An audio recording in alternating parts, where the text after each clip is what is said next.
Good morning to us all. Good morning, Good sir. morning. Good morning, sir. Good morning, sir. Good morning, sir. Okay. My name is Louis. You can call me Mr. MORNAH for now. Hey. I will be handling child health as children and for children less than 5 years. So I'll be the course moderator for this semester, and then I'll journey with you in this few 16 weeks that we will journey together in trying to understand and comprehend the concepts that are surrounding child health. Meeting you for the first time, I'm going to on my camera for a while so that you could see and know who you are meeting. All right. So, as you can see, as I indicated, my name is Mr. MORNAH. I'm with the Department of Nursing and Midwifery, School of Health and Allied Science, Garden City. I'll be your facilitator for this course for the next 16 weeks. And then hopefully we will be looking at basically growth and then development in children who are less than 5 years. Our focus will be on understanding the stages of growth and development, and then our key roles we play as professionals, midwives, in enhancing and promoting growth and development of children. And then we try to look at the common occurring diseases of children who are 0 to 5 years, and then we'll go further within the semester to look at how we manage these diseases. As we discover problems, we find solutions to those problems. Then we'll also further look at the health services that we render to these children at the community level, paying particular interest to our child welfare clinic and growth monitoring and promotion activities, talking about immunization, child weighing, nutritional status assessment, counseling, and the education we give to these children and their parents or caregivers. We also pay cognitive care attention to the role of nutrition in child health and child growth and development. And then we'll discuss the development and maturation of the adolescent, which is a critical stage for progression into adulthood at that particular stage in life. Please, if I happen to be speaking so fast, kindly draw my attention to it. If you have a comment, you use the comment section. You can put a question there. You can put your responses there. You can also raise your hand to if you want to ask a question, if you want to respond to a question. It's going to be an interactive lesson whereby I will be asking questions and you'll be giving me some responses. And then if you also seek clarity, you ask and I provide responses and clarity to it. The other thing is that please feel free to express yourself. It's a matured class. There is no wrong or right answer. Everybody has an opinion and perspective about whatever we are discussing. And we all being practitioners and coming from the clinical background, we all have our various experience and expectations as far as this course is concerned. And I will appreciate that. Let's all respect each other's view and give ourselves credit for making it to this stage in our academic progression. So as we go, someone say for lack of trust, there is what we call assessment or exams. It's not me. It is the requirement for you to get your certificate. And so as we go on with the course, this is how our mode of assessment will be. In our case, it's not lack of trust, but it's just to comprehend and assess ourselves and see how well we have followed and we have understood what we have been discussing for the past 16 weeks. So first of all, the critical point will be an attendance, which is a mandatory thing by the university policy that you must attend that not less than 70% of lectures or so to even be entitled to writing exams. So attendance is very critical. And once it's online, most of us are tempted to go online, log in, do the needed procedures and put whatever device we are using somewhere, and we are also somewhere doing our own things. We are not even paying attention. We are not even following what the lecturer is saying. But you say, oh, I have attended. So once I'm there, that is it. But the most critical point is that it is not just by attending, but you must also be participatory. And so at some point in times, I may call some people at random to tell me certain things or respond to certain questions that I may pose to us all at any point in time. So please, let's be participatory as much as possible. So we gotta write a mid-semester, which may be in the form of MCQs, and then some few short responses. So at the end of towards the end of the semester, within the middle of the semester, we get to assess ourselves how well we have been following, and then how well we have apprehended what we have been discussing for the 8 weeks that we will be together for the half semester. Then we'll be doing some group presentations and group work as we go through this course together. There will be some things that may give us take home, take away to be retained in groups in a sense as assignments. And then others will be asked to do verbal presentations for others to get. Then the final one will be how we holistically assess ourselves at the end of the 16 weeks to see how well we have been following. And that will be in the form of the end of semester, which will also take the same format of some few MCQs and some few possible short answers to be provided. Thank you. Sorry, I have a bit of a cold, so if it's maybe interrupting once in a while, but pardon me and bear with me as we go together. All right. So, as part of our learning procedures and learning guide, I will not be giving handout for this semester. I will not be giving handout. So, what is available is a study material that I will guide you to acquire through the university library or online systems. These are the books I'll recommend for now. As we go, I'll be adding additional materials if they need be, and I'll be sharing some articles and papers with you as we go on that may pertain to certain aspects of our learning and for your understanding.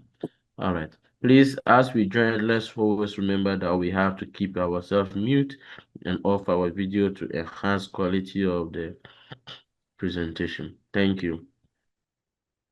All right. So for your record, you have to take note of the few things.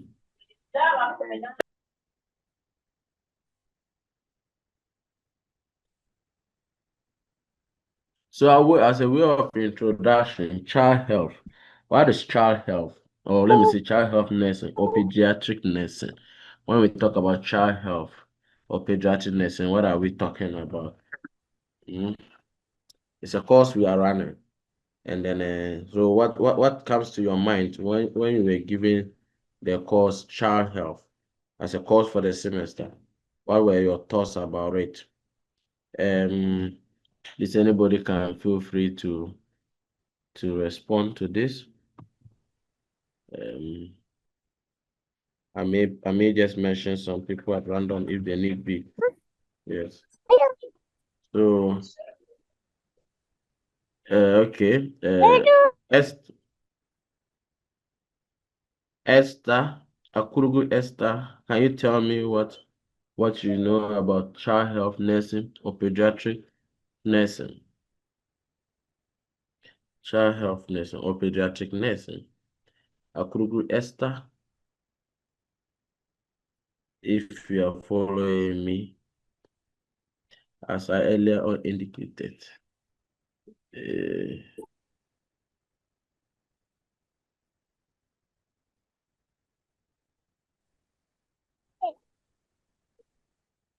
Okay, Miriam said there are developmental milestones in children under 5.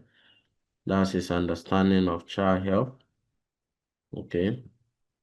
Who else? I mentioned someone's name, Esther. If you are not available, Dina.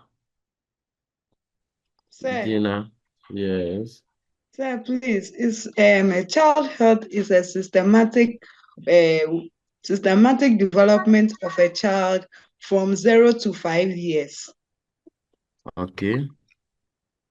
From 0 to 5 years. All right, that is good to note. All right, systematic development of a child from 0 to 5 years. Someone says a comprehensive nursing care for infants and children and adolescents. That is making sense. So you are all having an idea and a concept of what child health is. Okay, and it makes my work easier because at least we are all not new to it. So we say that child health, when we talk about pediatric, is a Greek word that has been drawn from pediatric is a word that has been driven from the Greek word pais, meaning child. And what does it do? It focuses a science that look at the well-being of children. Okay, it's a branch of medical science that deal with the care of infants and then up to adolescents. We agree that as children, as they grow, their stages of development does not just necessarily start from birth, but stage of development actually start from what? The time the child was conceived in the mother womb to the time the child becomes what? An adolescent and is progressing to adulthood.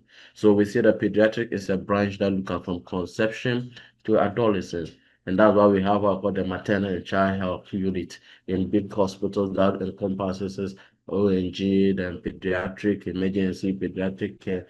And then, so the caring of a child and raising of children by family is a major focus that every midwife should look at critically because they are to become the future generation of the nation and their health is paramount.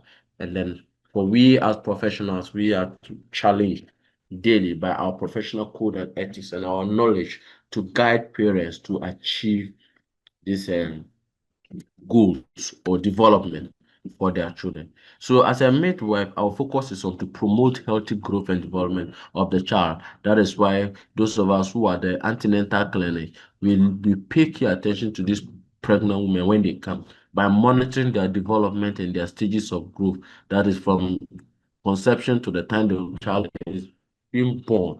And then we hand them over to another group of professionals at the child welfare clinic who continue to also to care for them. So you will see that the issue of maternal care and child health care is a continuity of care. It starts from one end and switches to another and progresses to another. That means that we need to understand that the process of growth and development does not just start right from the birth. A child is not just carved out of a tree. It's not carved out of a wall. It starts from conception in the mother's womb, which we call the ovum. So that period of zygotic or embryonic development, whereby the zygote is being formed, that is where growth and development actually start from. Okay. Yes. So the period extends throughout the life cycle of the child. So from that stage of conception till the child become an adult and to adulthood to old age and back to the cycle of what?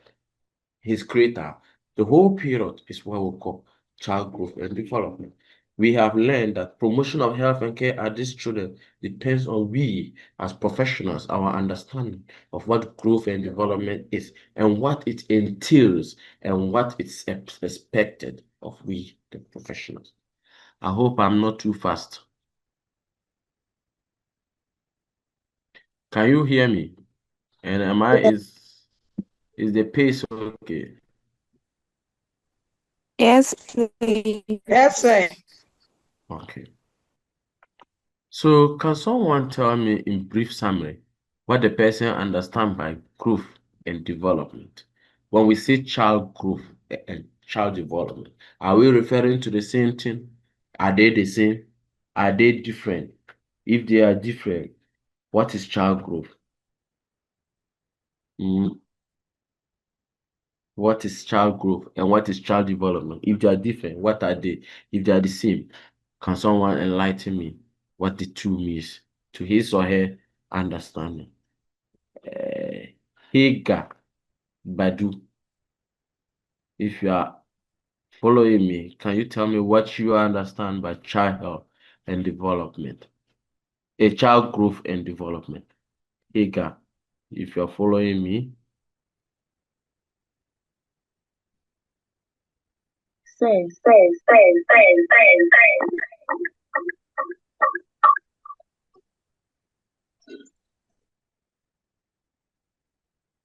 Okay. So whilst we progress in the lecture, I will entreat that when you log in, please do not forget to attach your ID number to your name.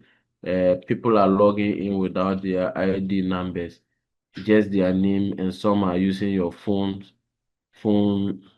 the type of phone you are using, itel something, Infinix is no, please, and then some are using just your first name, Abigail. Please do not forget to add your other credentials that may make attendance easier to be accepted. Please, anybody else who can tell me what growth and development is?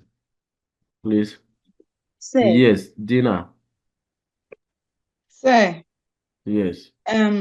child growth is the process of significant physical and emotional changes that occurs in infants through adolescence and allows the child to understand the interactions of the world. Okay. Anybody else? So, Akosia Nyako said, child growth is the physical aspect of child health as in increase in size, whilst development involves achieving every milestone possible. Okay. Yes, so I can see that from the comment section, you guys are sharing brilliant ideas. And then it's very good that we have an understanding of what growth is actually mean. The two are actually not the same. They are simultaneously related and cohesively working together for the betterment of the child. While growth is looking at the gradual, remember, it's a gradual process, a gradual increase or a gradual and physical increase in size of sensitive body parts and its organs, as well as a size of cells. That is what growth results in. So when we talk about growth, we are looking at the increase in body size. We are looking at increase in number of cells. We are talking about increase in the whole organism as an entirety.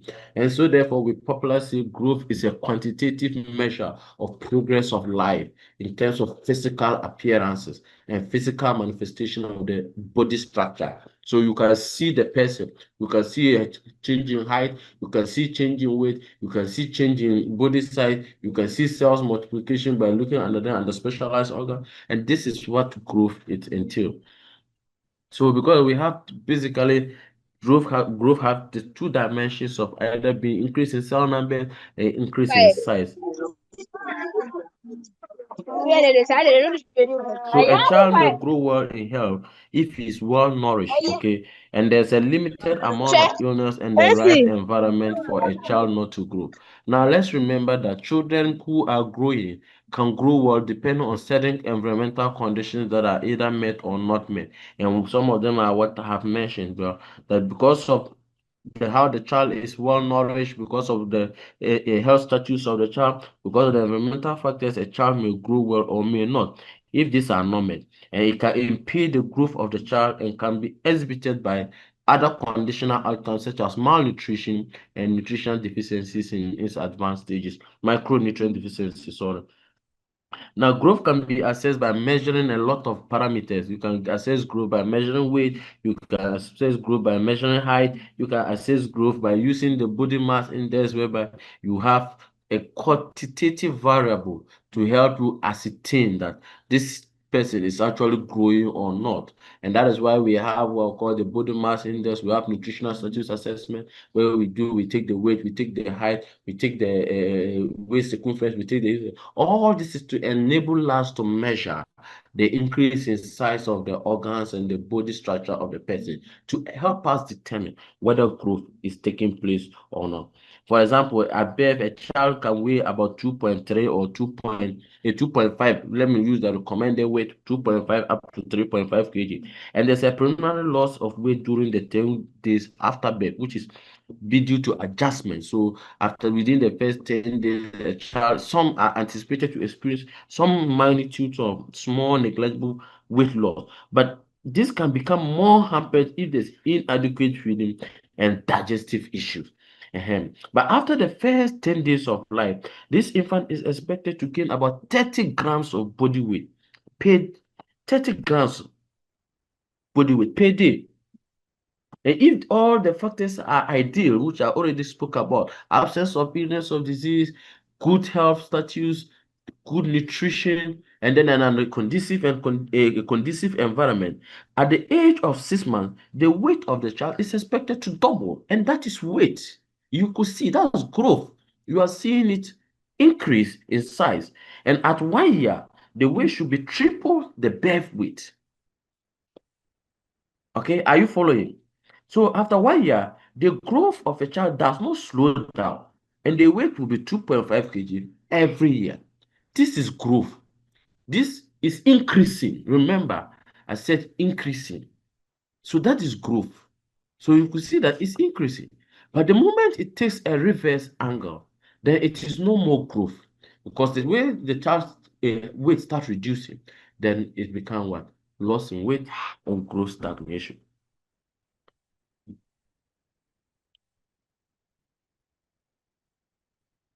All right. So let's look at what development really entails. So we spoke about development as a qualitative measure of our organisms and as an entirety, how we behave, how we acquire skills, how we utilize skills, and how we develop in terms of sensory and very effective coordination. Now, I want us to look at development in one aspect, and we look at it as the unexplainable, the unnumerical explanation we cannot give to the changes that happen in our system.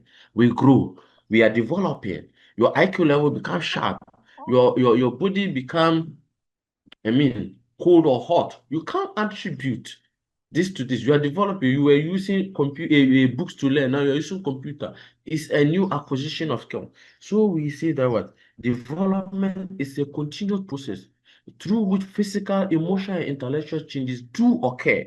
And it's wider and more comprehensive than the term growth.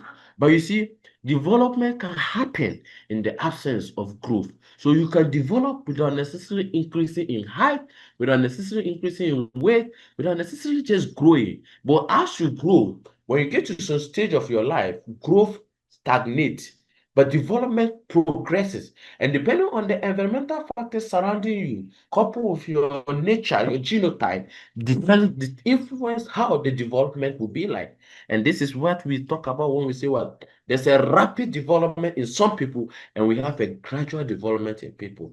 Because these developmental processes are influenced by factors besides the genotype, the environment, and then the other growing factors.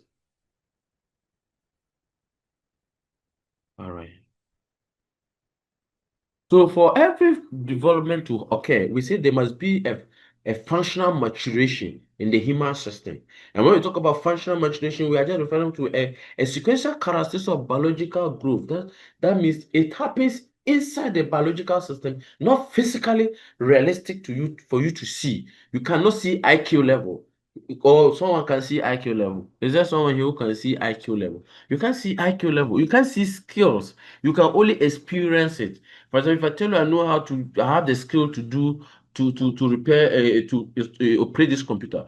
You've heard me, I have the skill. You can only experience when you give me the computer, but you can't see that skill and say, okay, this is the computer skill I'm looking at. So that is what we call what a biological sequence. It's happening inherent, and it's not so what visible. And for children, it gives children new abilities as they are growing. So those abilities and skills are what the children manifest in their daily interactions with their immediate and external environment. The ability of a child to look at you and understand that this person is looking at is the father and this person is the mother. The ability for a child to hold his neck stiff and be able to stay firm and look at you. The ability for a child to stay focused and stay attentive, speak a language. Those are what we call what developmental achievement.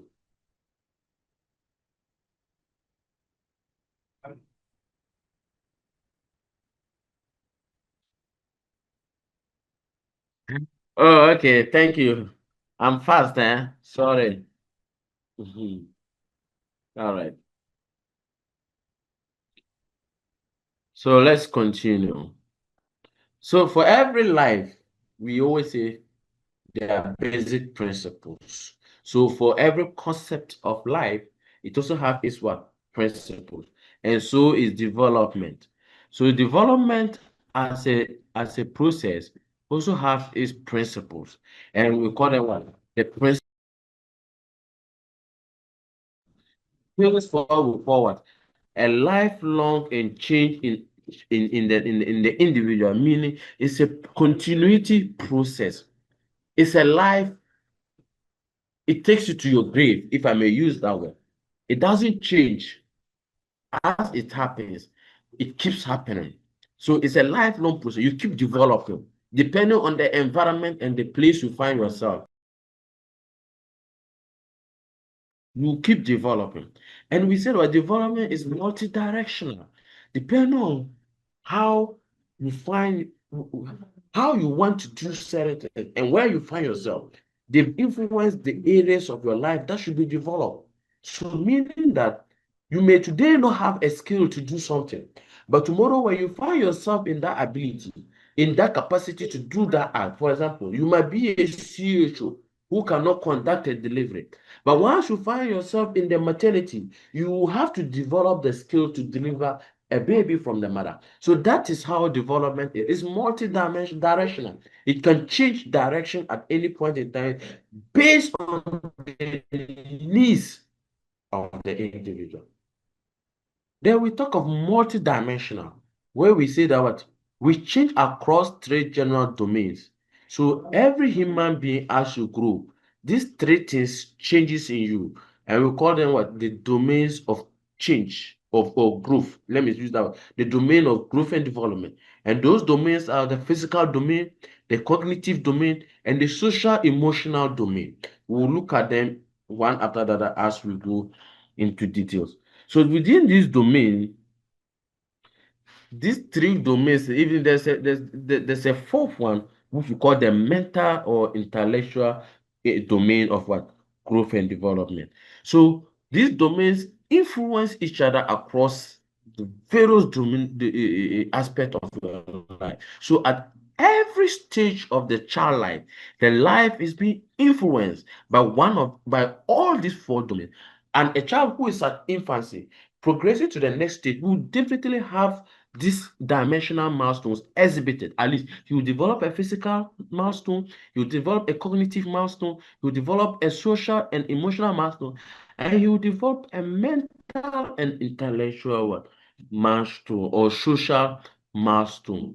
So these milestones are very, very important for our development. Okay. And therefore, we say that this development is characterized by plasticity, which is our ability to change the dynamism in our system to adapt and develop skills for the well-being of our entirety. And it is the same thing, the same principle that applies to children, that as they grow, they are dynamic, flexible, in such a way that they easily adapt to environmental situations and develop skills that they need. That is why it's easy for a child to learn a new language quick and faster, express line, compared to you, the adult. Because at that stage, they are still open in a very dynamic form in acquisition of knowledge and development. And so we say that the early experiences are very important. Early exposures, that's what we see, the foundation of a child influence the outcome of that child at adulthood. And we see it in our life cycle that children who are exposed at their youthful age to unhealthy food substances, unhealthy dietary practice, unhealthy lifestyles, we later see a manifestation of either a non-communicable disease or a catastrophic outcome at their old age, which shows that the line between childhood and old age is directly and strongly coherent, that what you do when you are younger will definitely determine how your outcomes will be at your old age. Now, we also say development is multi-contextual. These are still principles of development, and we are influenced by both nature and nurture That means we are influenced both by our genetic composition as an individual, the genotype we are made up of, what genes we collect or we inherited from our parents, mother and father, and their extended family, and what the environment we live in influence us with. That also determines how we develop. And therefore, we say what? A principle is that it is multi-contextual. It is within a context that development can take place. So, and that context that development can take place is either based on your genetic makeup or is based on the environment you find yourself. So, if your genotype is made up of good IQ levels, which we are told that intelligence is part of a hereditary a gene, then you tended to be intelligent and smart if other environmental conditions are conducive. For example, access to learning materials and the ability to be taught and understood. But you can have a high IQ level genotype system, code, but if your environment does not support it, it can never be manifested. It will just be dormant in you. So what multi-contextual means is that when and where we live and our actions, beliefs, values are a response to the circumstances that surround us. And that means that what? These are what? Environmental influences. Is my pace now okay, or I will need to slow down further? Please slow down further. Hey, then we will not finish our lesson today. We still have a lot to cover.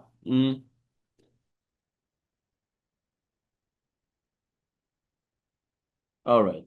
So let's look at some basic developmental things that we want to understand. But before we go to look at what development is, I want us to understand that every child is an individual.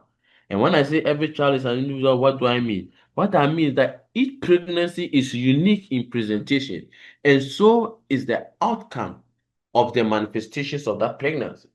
A mother who has 3 children will attest to the fact that all these 3 children had different experiences when she was pregnant for them. The first child pregnancy experience was different from the second one, from the third one, which tells us that there is a uniqueness in every child that is coming. Remember, I said that the process of child growth and child health starts from conception up to the time the child is growing. So meaning that the child, from the day the mother conceived for this child, growth starts from there. And from that stage, manifestation and presentation will be different. So it is expected of us to appreciate that that child will definitely be different. So that is the identity of the child.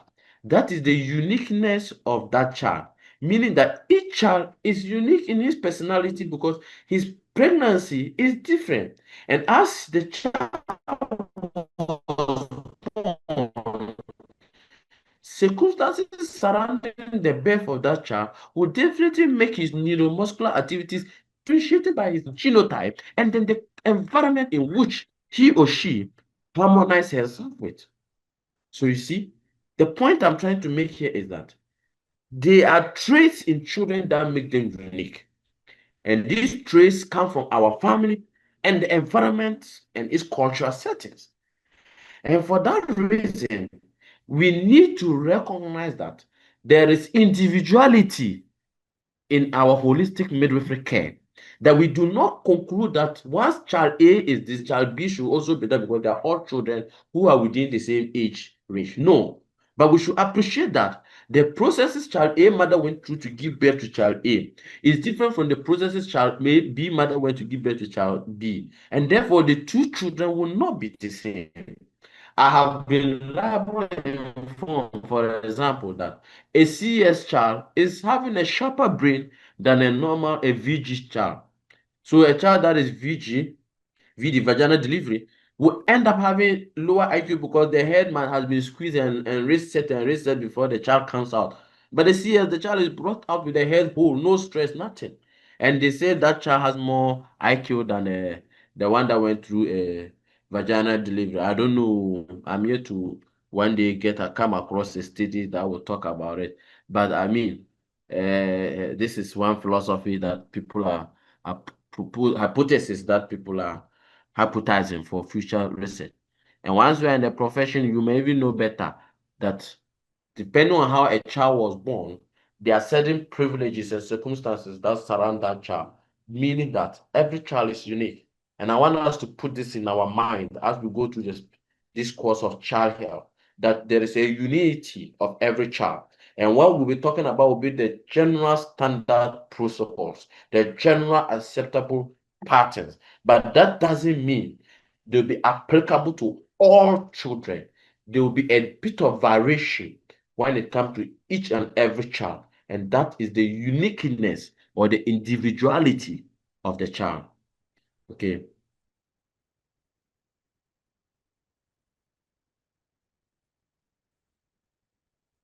Can you hear me? Some people are saying my network is bad. I don't know. Yeah, please, I can hear you. Yes, I can also hear you. Please, We if can hear you. yeah, so if you We can't can hear hear me, then maybe you have to check your reposition yourself. Yes. Okay. Thank you. So let's look at stages of growth. Okay. At this point in time, before I even look at stages of growth, I want us to look at something that is very critical. That we see that development of characteristics such as skills and behavior are so identified by periods in which the child is ready ready to exhibit or ready for certain activities. You get what I'm saying? Just to reiterate the individuality that there's a period for every child born with it to exhibit an activity.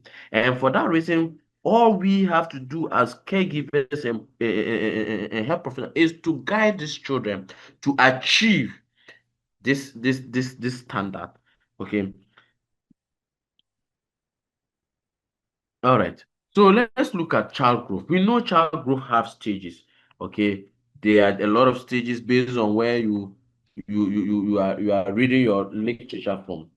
Can someone humbly walk us through the various stages of child growth and development to his or her learning, knowledge level, abilities?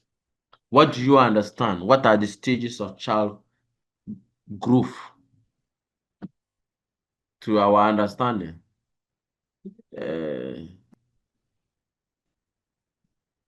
uh, Hello, we are about 500 plus. Can I hear people?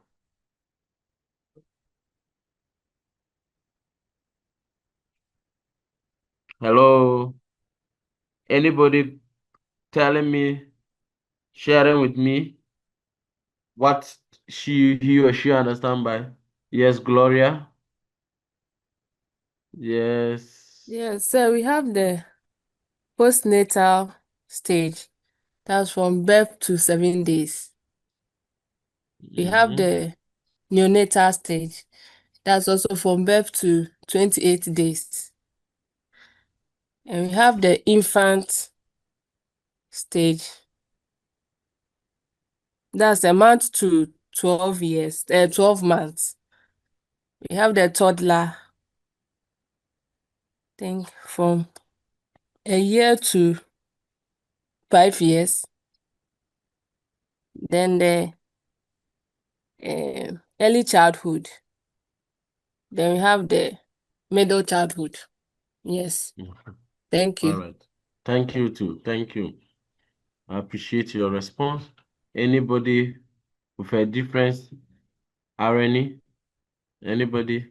All right. So I've seen some comments.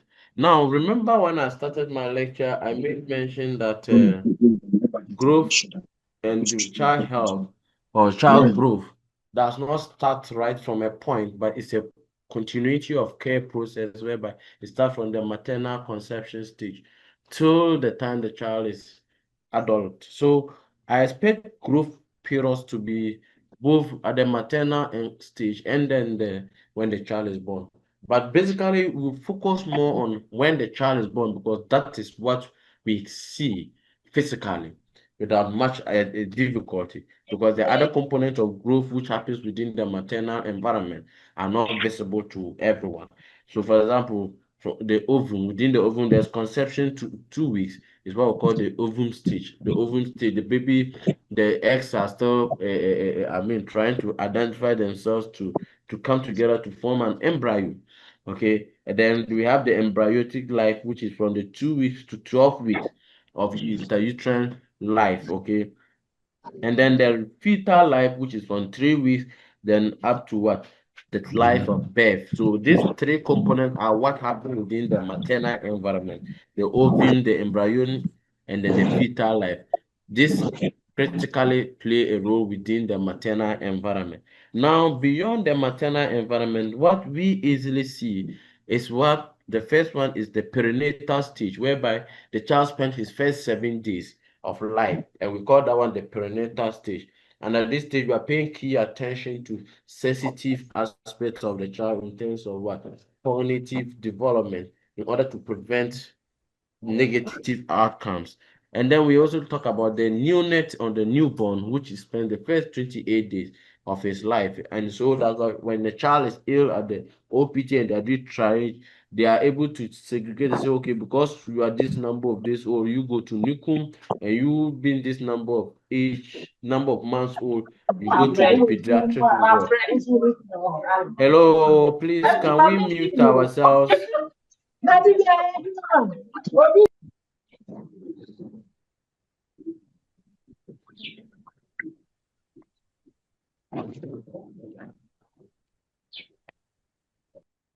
Alima, can you mute yourself, please?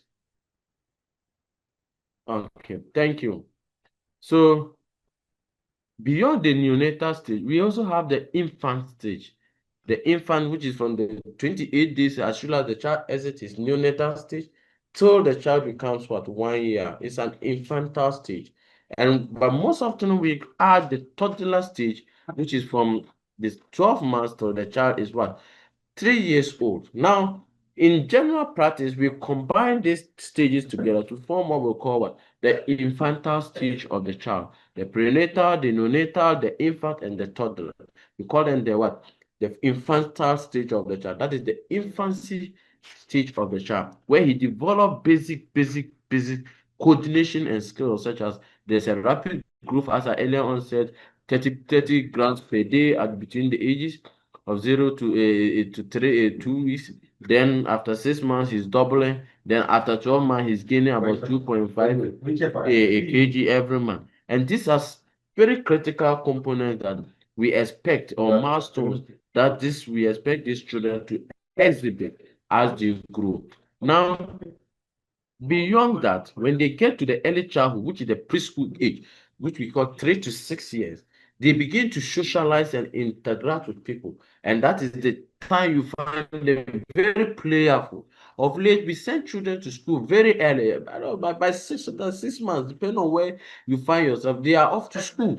If you are a working class mother or parent that you can't sit at home after your 3 months of maternity leave, sometimes you are compelled to put them at a home that can be safe for them instead of sending them to your work environment, which may not be entirely safe for these children. And for that reason, they are tending to attend. There's a tendency for them to start preschool early. But the right age for preschool is 3 to 6 years, whereby the child begins to socialize. At that stage, he's able to walk, express himself in a few simple terms, and he's able to coordinate himself a bit compared to lesser than that age. Now, we have the middle age, or the school-going age, which is 6 to 12 months. And at that stage, the children begin to develop what we call the peer influence, the cognitive skills, IQ levels, ability to study, pay attention in class, remembrance, recall. Those are the period that these things are developed to a maximum matured level. So at that, there's what we call the functional maturation taking place at that stage. Most of the motors and the senses are fully developing at a rapid rate. And then we have the late childhood or early adolescence, which is what? 12 to 18 years. So that is the stage of puberty, and then abstract-minded thinking abilities of this, and then identity formation of these children. That's, remember, they try to share themselves with certain caliber of friends and people in order to give themselves some kind of identity in the society or in the community or in the school or where they find themselves. And then the last stage is what we call the late adolescence, whereby the child is beginning to become what? An adult. Please, are we clear with these stages? And is there any comment so far? No, please. Okay.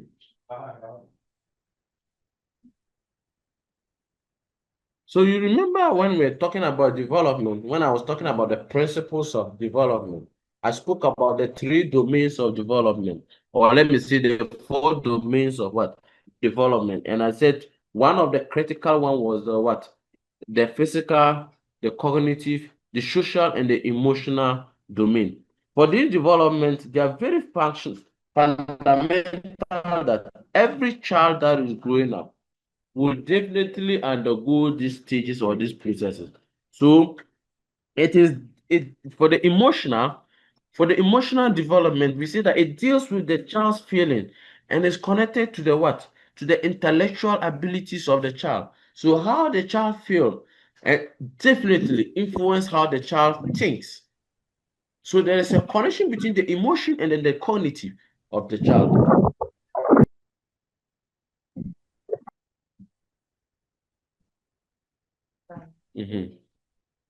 Now we also say that we also observe the feelings of the child and assess the extent to which the child is able to adapt in new situations and how to solve problems.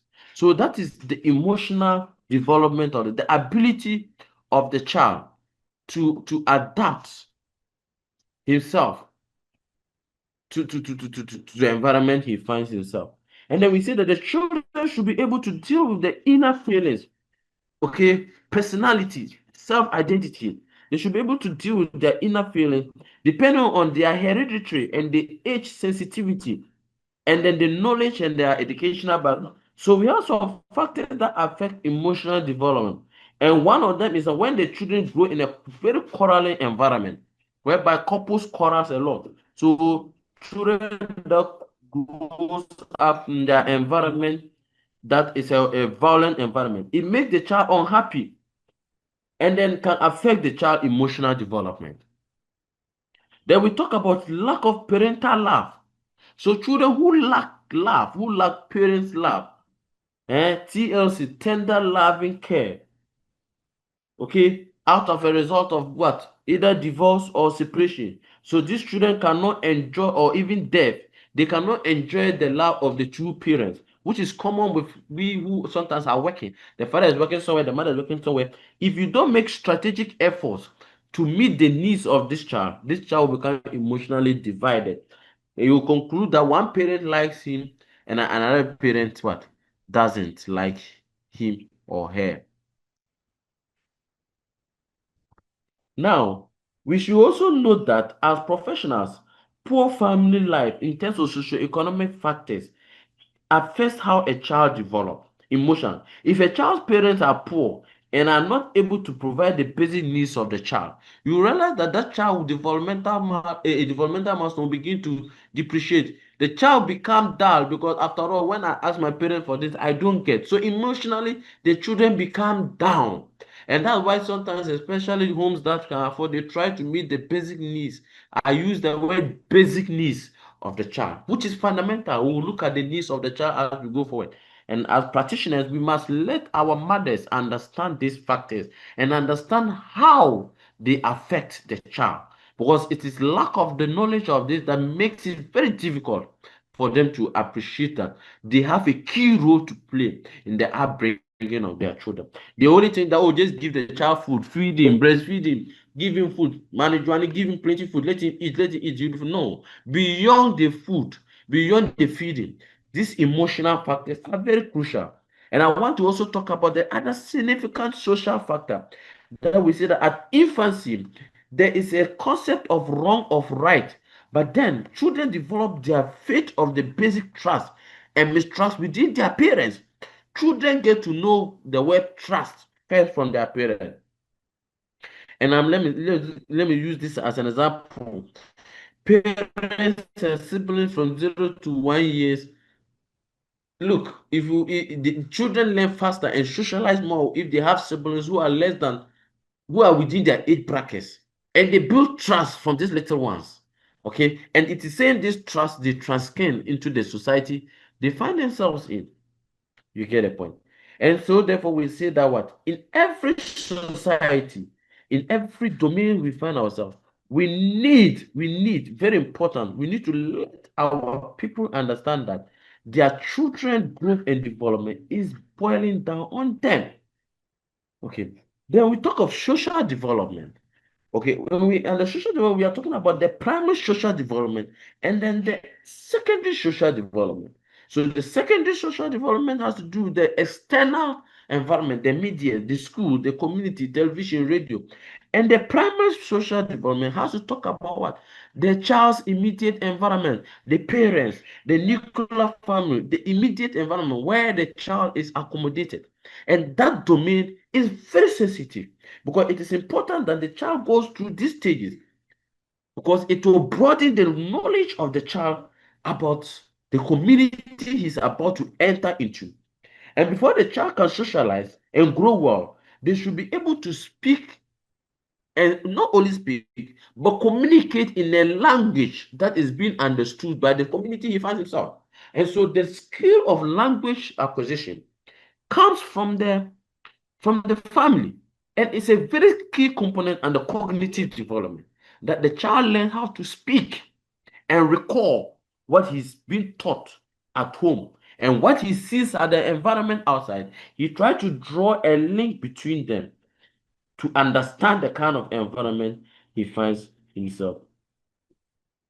So most of the time you could see that children at 1 year begin to call mama dada. And by the age of 3, the child can put some two words together. These are things he learned directly from the house. For example, if he has immediate siblings and he hears the immediate siblings calling dada, mama, auntie, uncle, he picked those ones from them faster than anywhere else. And then the exposure to these televisions and other stuff also influences certain phenotypical exhibitions of this child. So you find these children using their language skills in a way that you, the parent, you'll be wondering where they learn it from. Sometimes it's from this media atmosphere. So when you also talk of the cognitive development, so I've spoken about the emotional and I've spoken about the sociology, the societal one or the social development, which we normally combine to become social emotional. But when we talk about the cognitive or the intellectual development, we are talking about the ability of the child to develop learning skills, how to learn, how to read, how to pronounce words, how to conjure words, put words together. We are talking about the ability of the child to think and reason rationally within the environment of the society he finds himself, specific to his age and specific to his development. We are also talking about looking at how the child will grow into becoming a full-fledged mature adult with adequate memory of societal values and norms and a perfect language of what of communication. So we say that at 1 month we expect that a child should be able to lift the head when prunes when prunes when he's prone to anything to demonstrate his like or dislike about it. Okay, then we are also talking about children being able to sit and do certain things on their own, read on their own without being restricted or forced to do it. So for these processes to be effective, we also say that what there must be a physical growth in the child. We must see development in the child, growing height and body structure. Okay, ability to feel when you touch the child, he responds. When you pinch, he responds. Meaning the sensories are working. He's responding to stimulus, and these are very, very, very, very important for the child to develop.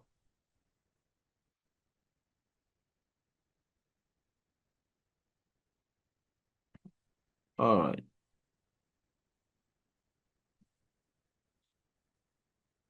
All right, so let's look at what developmental milestones are. We've been talking about development, but you see, this development, as we said, are qualitative. They are qualitative. You can see them physically, but they will be exhibited in certain things, in certain behaviors, in certain activities that will show that what this child is actually what undergoing development, and those are what we call what the milestones. So we say they are the behavioral and the physical checkpoint in childhood development as they grow. So you cannot see it, you cannot see IQ level, but you will see an action of the child that demonstrate behavioral or physically that this child has a good IQ level. You see, that is milestones. And as professionals, I believe this is not the first time we're coming across milestones. It's rather unfortunate that I've come to realize that most of us do not use these milestones as we are supposed to do in guiding our parents to achieve the milestones for their children during and after delivery, because and child welfare clinic, because these milestones are there, they're in their books, they're in the maternal and child health bible, which the MCA book, the maternal child health record book, the maternal bible, I call it the maternal bible, is there. But as professionals, we are not cognitive, we are not making effort to let mothers, families understand that what they can monitor the growth of their children by paying attention to these records, by following this judiciously. And that has been our major problem, that we even meet mothers, we want to give them key messages to take home concerning the situation of their children, but we are lacking it because we do not even know where we will refer to find this key message. And for today, after this lesson, I will entreat and expect that we should all go and back as midwives, pick our guide, which is the maternal and child health, study it thoroughly, get to know what is in the book in regards to pregnancy and dangers, breastfeeding key messages, complementary feeding key messages, maternal and child health key messages, developmental milestone key messages, so that you will understand them better than anybody else. You get it? So please, let's revisit the maternal and child health for these purposes of what? Being able to guide and educate mothers.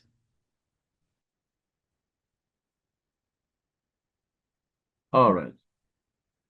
So, as I earlier on said, milestones in development have been categorized. So, when a child is growing, we expect him to develop some specific type of milestones.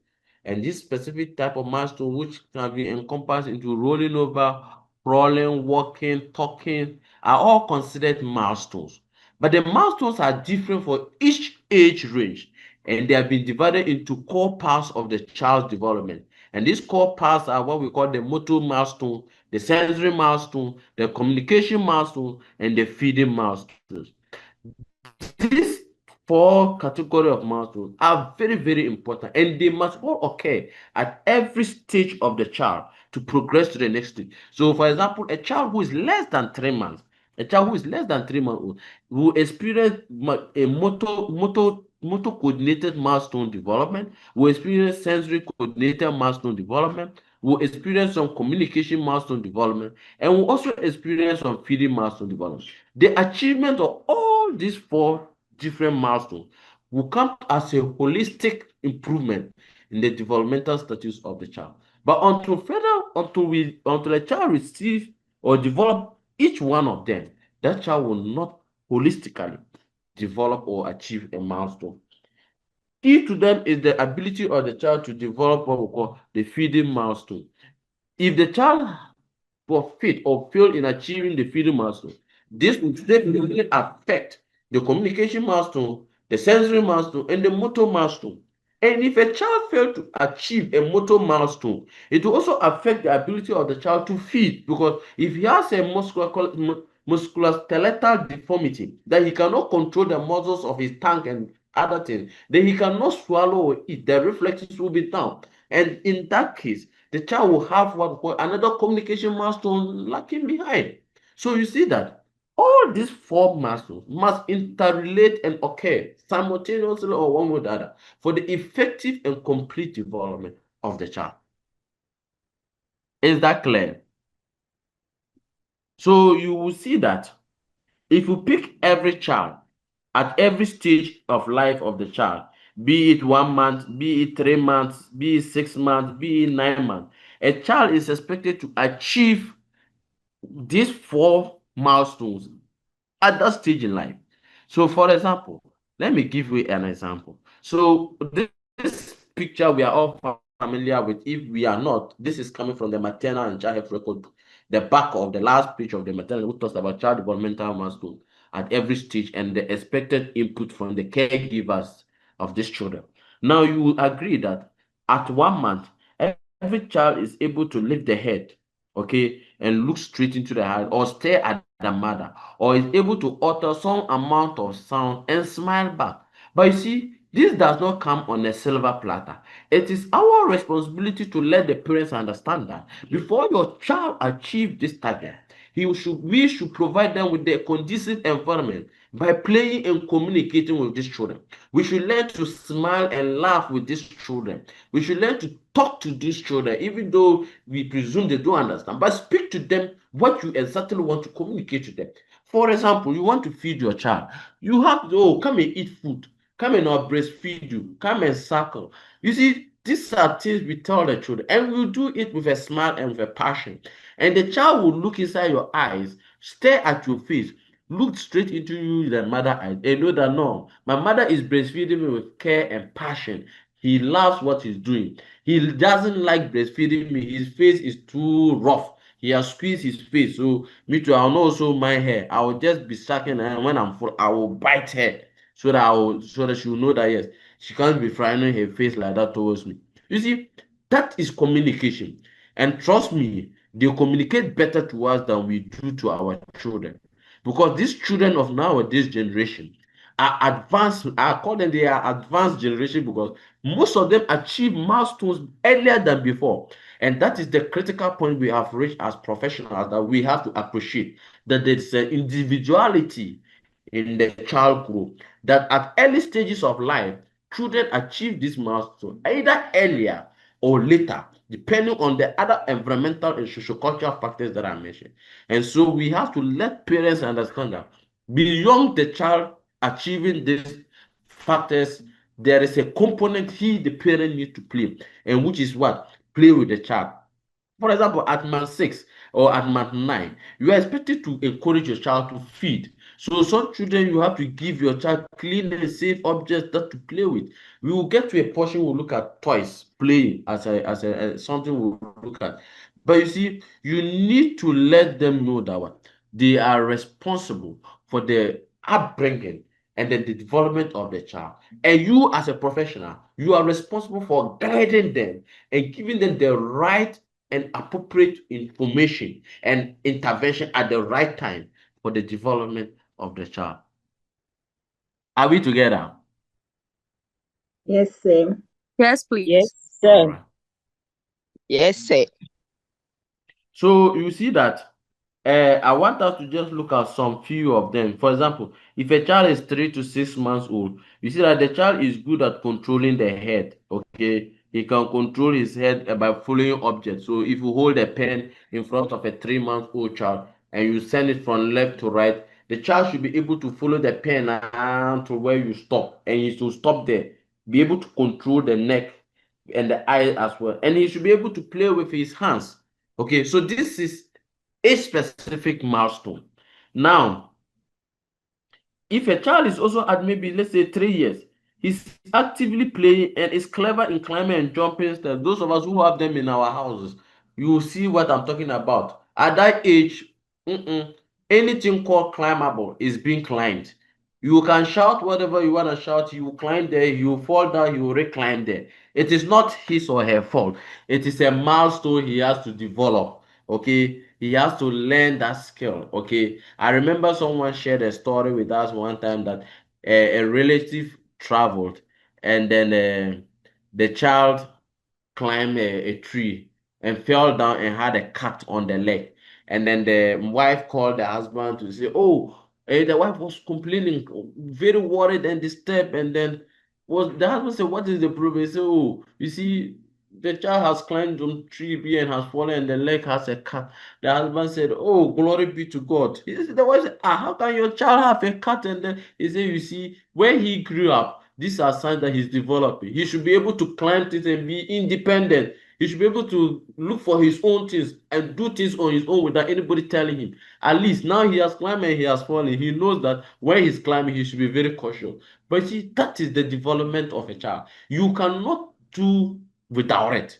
They will always look for the identity they want to. They will try to think abstract. So if I climb this thing and leave my hand, what will happen? Then, oh no, I don't know. Oh yeah. So that is how they are. And at those stages, we tend to be mad and angry. I have told you, don't do it. You still go and do it. You just causing trouble, scatter, scatter. What? You see, this is a typical child. This is a typical child. And this is a typical child who is developing. And as parents, we should appreciate them. But no, you are just scattering everything, climbing everywhere, knocking everything together, making noise, shouting, jumping. Will you shut up? I want to listen to this call. I want to listen to news. You see, that is the typical Ghanaian society. And it is this typical Ghanaian society who one day come back to you, the midwife or the community owner or the professional, to tell you that, look, my child is not doing ABC that this child is doing. You see, my child is not doing this. My child is not doing this. Akosia child is doing this. My child is not doing. Forgetting that when your child was jumping around, you were shouting at him. You were intimidating the child, prohibiting him from further developing other skills. But Akosia did not prohibit his child. So the child had a bigger environment to exploit. And by virtue of that exploration, do you think the two of them can develop equal skills? No.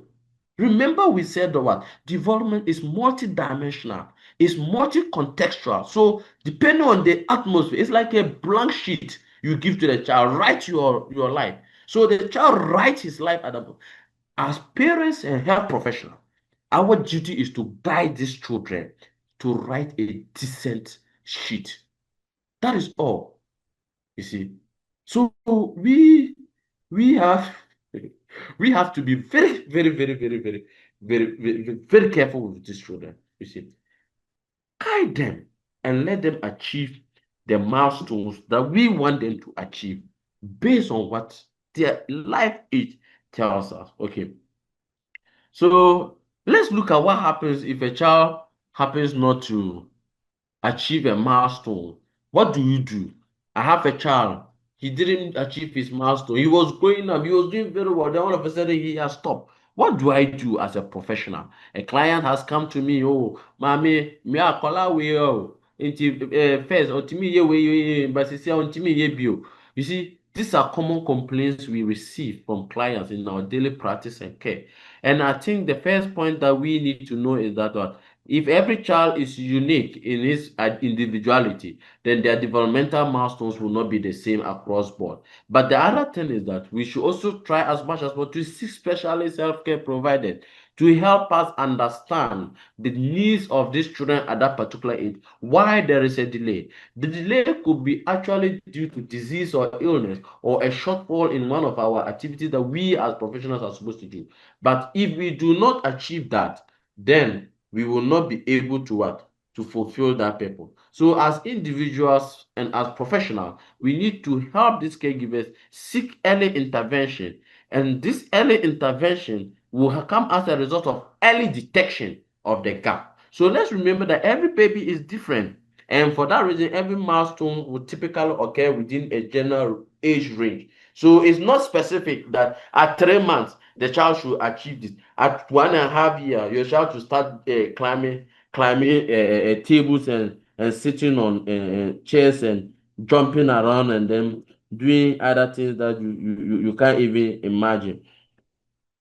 You know, when I was preparing for this lecture and I got to the milestone and then I read and then I was like, oh, they said, okay, between 2 and 3 years, the child begin to climb tables and chairs and jumps on chairs.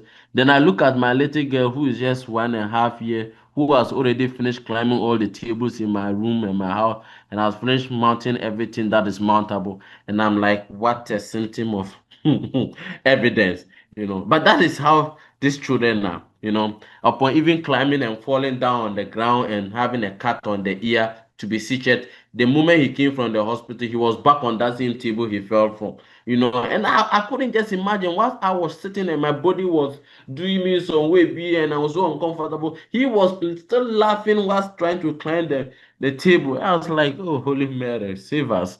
Because, but this is how these children are, and it shows that what they are developing. We can't, as individuals, prevent them. We cannot. And in our effort to prevent them, trust me, you will rather what do more harm to this child than you will do to yourself. Yes. Yes, so my child is Jack Chan and Commando. It's not easy. And it's a girl. It's a girl. These are characteristics of boys, but this one is a girl. And then, I mean, it's in fact, and I'll show you a video of his exhibits in the house, and then you will understand that this course I'm teaching, I have practical experience at home. It's not easy. So let's look at factors that affect their growth and development. I mean, as I was going through this lecture, I have mentioned some of them already. I've spoken about the basic factors that influence growth and development. So just a quick reminder, let's look at them, let's mention them together. Just quick. Some of you can share yours on the platforms, others can just say it and let me see and hear it out and please, when you talk about a factor, please throw more light on it and let's see. All right. So yes, Akosia is talking about environmental factors and very important. So environmental factor is very important beyond the genotype, the genome code, that the genetical code. The next factor that is very influential is the environmental factor. It encompasses everything and it influences every aspect of your life. Even the nutrition we are talking about is influenced by the environment, because depending on the environment you find yourself will determine the kind of nutritional accessibility of you could find in terms of nutrition. Meeting adequate nutrition is governed by four pillars with affordability, accessibility, availability, and what the last pillar is safe. It should be safe. So these things all are influenced by the environment. So the environment influence, and then the love and care. We talk about love and care, TLC, tender loving and care. If you're in a war zone environment, how do you demonstrate love to your child? Everywhere it's already pie. Everywhere that comes out of the mouth or the part of the matter is like a bullet or a bomb being thrown into the face of the other. And those kind of environment are toxic environment to the development of a child. They are very toxic, highly toxic. Look, a violent home results in violent children, and violent children result in violent marriage, and violent marriage results in violent children. It becomes a vicious circle. It goes wrong because we get to understand that the cultural setting we find ourselves influences how we do things. So if your culture is violent, definitely you grow up to be one of a violent person.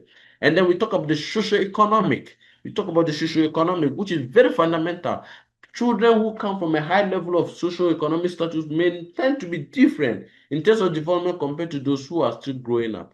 Okay. All right. So we said that there's a nature and there's a nurture. So how the nature, which is your genetic composition, and then the nurture, which has to do what? The environment. Okay. Oh, Fast and Furious. Someone said the speed is speeding. Sorry. Fast and Oh, all right. Sorry. Okay. Thank you for drawing my attention. So, for the factors that influences growth and development, it cut across what? The nature and the nurture. The nature, which has to do with your genetic code, how genetically you were composed by drawing genes from both mother and father, makes up what? How you grow and develop. And then the nature refers to the kind of environment you find yourself, how that environment influences your growth. So we'll be looking at them into details like genetic, which has to do with the nature, the environmental, the nutritional, the physiological, the psychological, the social, the material, and prenatal factors. These are all factors that come into play. And then we get to understand that even within the professional environment we operate, within the hospital, within the delivery room, within the AAC centers, they are all points of factors that influence child growth and development.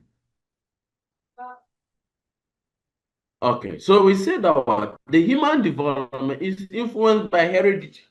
Yes, it's a fundamental. Your phenotypical appearance is hereditary. Yes, you see, that shows your lineage, your family lineage. So that when they see you, they say, oh, you look exactly like your father. You look exactly like your mother. You're a photocopy of your father. You're a photocopy of your mother. You are like your uncle, no, that died some few months ago. No, he's the one that has come back. Oh, that my son that I gave birth to in the other time, in my other life, has come back again. Genetic codes, they are very, very important. And these genetic codes have traits that are passed down from one generation to the next. And these physiological traits reflect intelligence, personalities, and inventiveness, as well as the physical traits like height. You know, some people from a family who are naturally tall will be tall. And some families who have natural body weight, heavy body weight, will have heavy body weight. And those who have eye color, red, green, blue, we also have red, green, blue eye colors. But the most important thing I want us to understand is that your phenotypical appearances are basically determined by your genetic codes. And these codes come from your family lineage, both maternal and paternal. But the foundation for how the body and brain develop and show up is observable behaviors is provided by the genetic code. So when we talk of the nature, this is all we are talking about. Your genetic code. Okay, your genetic code. And these genetic codes are made up of what? Genes. Okay, these genes, and they pass from generation to generation and then from family to family. So some of these genetic traits are inborn and therefore cannot be seen otherwise. So that's why we call them development. You can't see them. They are only exhibited, okay? And then you can only see them. For example, sickle cell disease is a genetic related condition that can be passed from one generation to another. And we know what sickle cell will do to a child in terms of growth and development. Definitely, it will retard the growth and development of that child. Then Down syndrome is also another one. It's also another one. You get it. The hemophilia is also another one. So you could see that most of the times, children who are born with these disorders tend to retard in their growth and development as compared to children who are what? Normally born with pure, or let me say with genetic codes that are what? Clean shot. And then the other factor is what? The biological factor, in which we know that what? As children grow, their growth differs between boys and girls. Okay, so we realize that in terms of puberty, girls get maturer earlier than boys.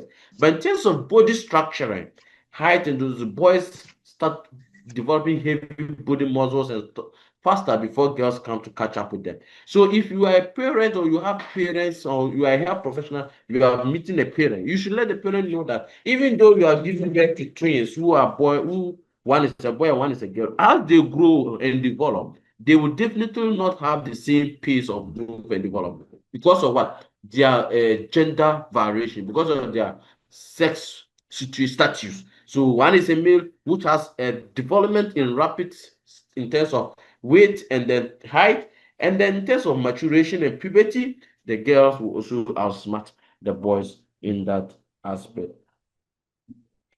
Are we together? Yes, sir. Yes, sir. Yes, sir. All right.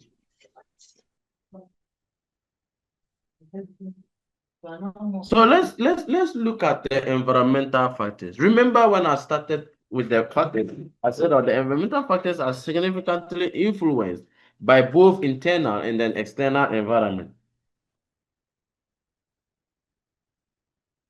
So we said that the environmental factors can either influence or enhance the individual to achieve his genetic makeup. So we say that what? So the environment you find yourself in indirectly determine how the genetic code you have been given by your parents will grow, will develop, and become. And those children surrounding shape how he developed and live his life is directly influenced by the environment. So we say that the environment offers the child the input and the experiential foundation for development. That means it offers the basic necessities, the basic exposures, the basic opportunities for the child to develop. And this varies across sectors and across locations, across bases, and with different stimulus, because different exposures at different times in life determine what kind of skills, activities you will develop to overcome those situations or to empower you to move beyond those challenges. So this difference in their abilities will result from an environment that is either more or less enriched. So depending on the challenge you are faced, if your environment is endowed with enough solutions to curtail it, then you are in good business, because you will develop the appropriate skills and develop the appropriate what know-how to overcome it. But if you are in a challenge environment whereby you are incapacitated in terms of resources to overcome that, then you become devastated and emotionally down. And it's the same for children as they grow.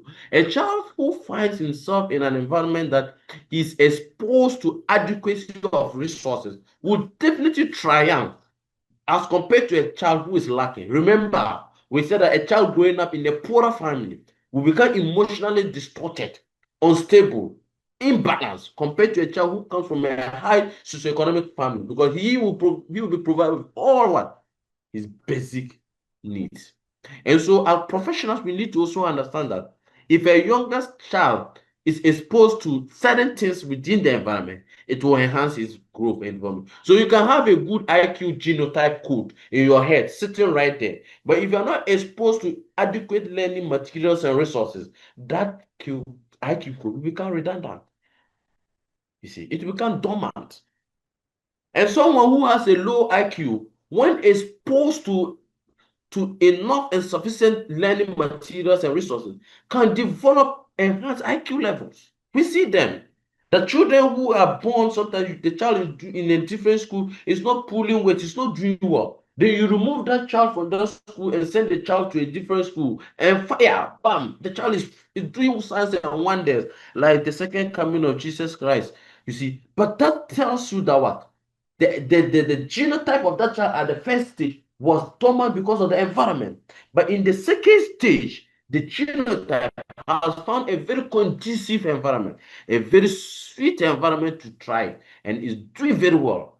You see, so it is the factor that influence our development and growth, and this factor can also come from the home.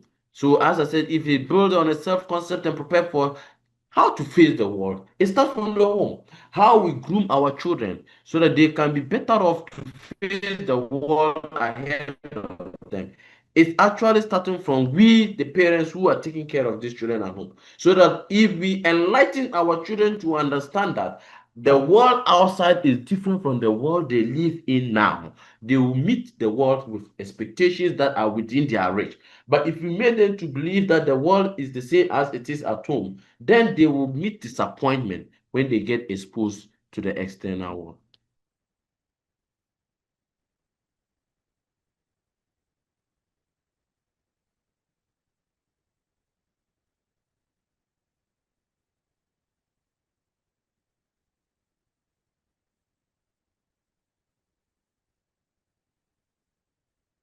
Oh, Konkonsa. Oh, okay. Yo, Martin. All right. So let's look at the cultural factors. So children Children who are born within some cultural settings also begin to exhibit some factors that are characteristics or traits or develop some skills and abilities or behavior that are intrinsic to them by the culture they find themselves. So we see as culture demonstrates that it's a transfer of traits and attitudes and values and ideas and beliefs and customs and norms from one generation to the other. It is evident that definitely everybody in one world that will be influenced by these norms, these values, these beliefs, these ideas that you have inherited from your generational line or from your society or from your community. And for that reason, it is a byproduct of our human behavior. So it is factual. The cultural setting is a byproduct of our behavior.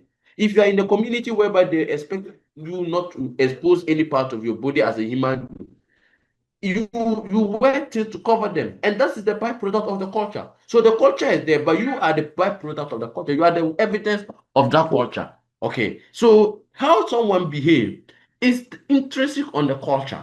And of late, we have a lot of healthy, unhealthy environmental culture conditions or environment that I have pleasure some to share my displeasure about them, and some I have to just keep quiet. You have institutions that have children going to school and they encourage children to come with snack, and they don't care what kind of snack these children bring to school. And as parents, as we are, we easily look for ways of convenience. So we buy a lot of carbonated drinks, sugar-coated drinks for these children to send to school. What are we doing? This is a high energy sensitive cultural environment we're creating for these children, which has a reciprocal effect in future for these children to develop either any of the non-communicable diseases.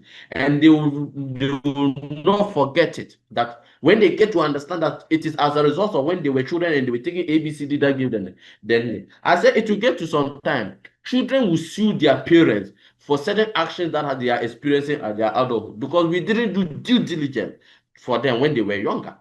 At their youthful age, as parents, as we are, as caregivers, as professionals, we need to let our clients understand that our actions at the tender age of the child influences that child as he goes into his adulthood, as he goes into maturity, as he goes into parenting, as he goes into whatever life is going. What we do for that child at that age, what we expose that child to, the kind of cultural environment we expose these children to, determines how their future will turn out to be. And so, for that reason, if you expose a child to a high sensitive cultural environment whereby there's poor dietary practices, you shouldn't expect a healthy environment for the child when he gets to adulthood.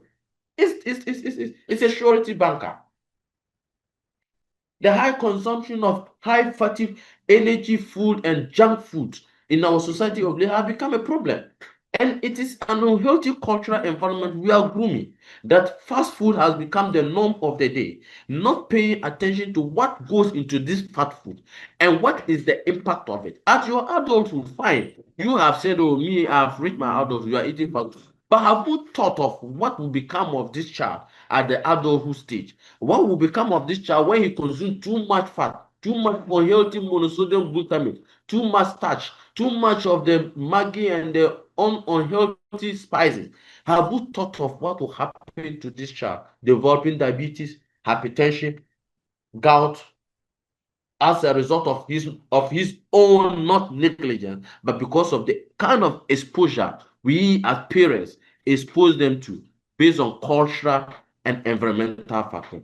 So let's try to let our parents and our caregivers understand that the health of the child is dependent on them.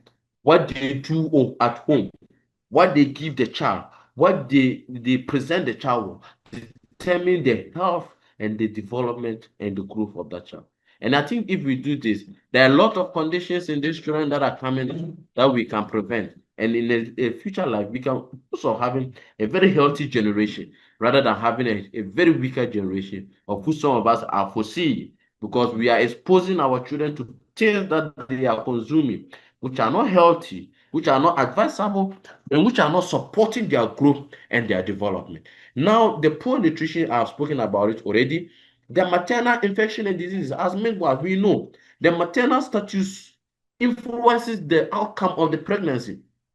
A mother who has high levels of sepsis during pregnancy, definitely you expect some effect or impact on the child as the child grows. So it is not the same. A child who has a clean mother, who has lesser infections and diseases, would definitely be healthier than a child who comes from a mother who has frequent infection and diseases. And for that reason, we need to let our mothers understand that these children that we are preparing for, we are carrying, depend on us, and how we live and eat and stay healthy and avoid diseases and illness is what will determine the kind of child we give birth to. It is saddening for a mother to give birth to a child and cannot look at the child face because of the condition of the child. But he has forgotten that that child didn't make himself or herself. It is you, the mother, who made that child by virtue of what you consumed inside your maternal stores. It is your maternal stores that gave you the. So the child is a byproduct of your maternal stores. And if your maternal stores are healthy, you get a healthy outcome. If your maternal stores are devastated, you get a devastated outcome. So it is very important that henceforth we let mothers understand that the byproduct of our maternal status, our maternal thoughts, our maternal behavior, our maternal attitude, our maternal consumption, our maternal everything is our children appearance at birth. Whether you will smile, you will frown your face, you will laugh, you will cry, at that point of your childbirth depends on you, the mother, depends on the maternal issues. So maternal infectious disease is paramount. And now a woman can do all these things correct. And when it get to we the midwife, when it get to we the health professionals, when it get to we the practitioners, we will also make devastating mistake because our methods of delivery sometimes are crude. Sometimes we subject these women to some level of treatment during delivery, which does not give us positive outcome. A practical example, the use of vacuum extractor to deliver a mother, we know is positive, but it also have a devastating negative effect of affecting the child brain. We also know that when you prolongly expose the child to oxygen, you can cause brain damage. This sometimes we do not do consciously, but out of our subconscious, we are trying to help. But let's think about it critically. Are sometimes our actions really necessary? Because at that moment, we are more concerned about the health and the well-being of them, both mother and child. And I will tell everybody in the practicing profession that you do not need to be worried about anything if only you know that what you're doing is clean. If the moment you are doing something for a patient or a client and you have a doubt or a panic, know that what you are doing is questionable and you should stop it. So, my dear people, at this point, I think it's very clear that the factors that influence growth and development is intrinsic on both with the professional and the caregiver and the mother and the family and the father.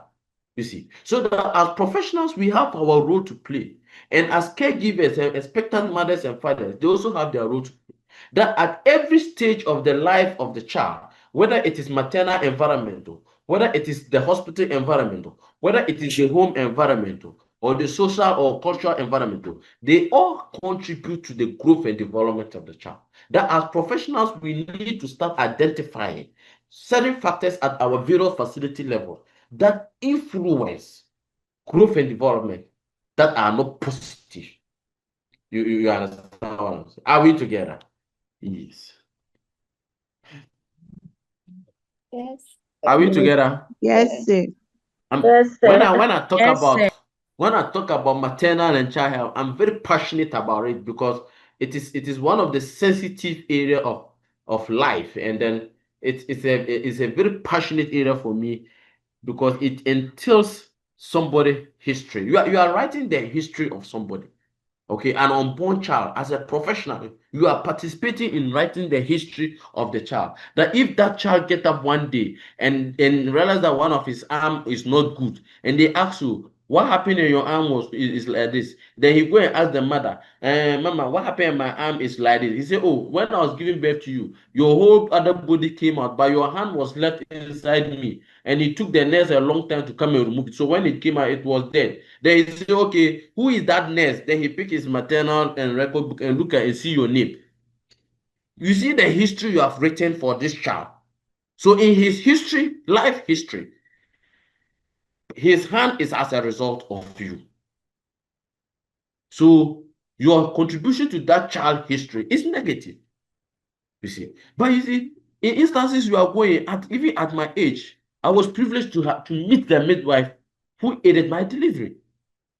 And look, it was so fun for me to get to know that that woman was. When I said, oh, so she, yes, that the book, the name I've been seeing in my Road to Health is this. This is the woman. I said, and she was so happy to see me.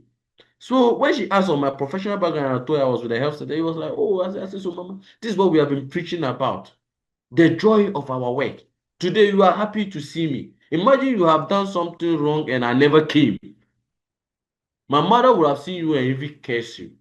Okay. So in as much as we are telling caregivers that they have a sole responsibility of what?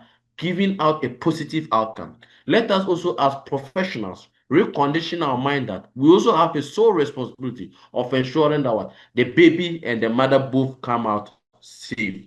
Okay. So please, it is very important for us. Okay.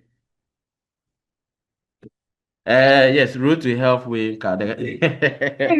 some some Good. some generation don't know what it is. So yeah.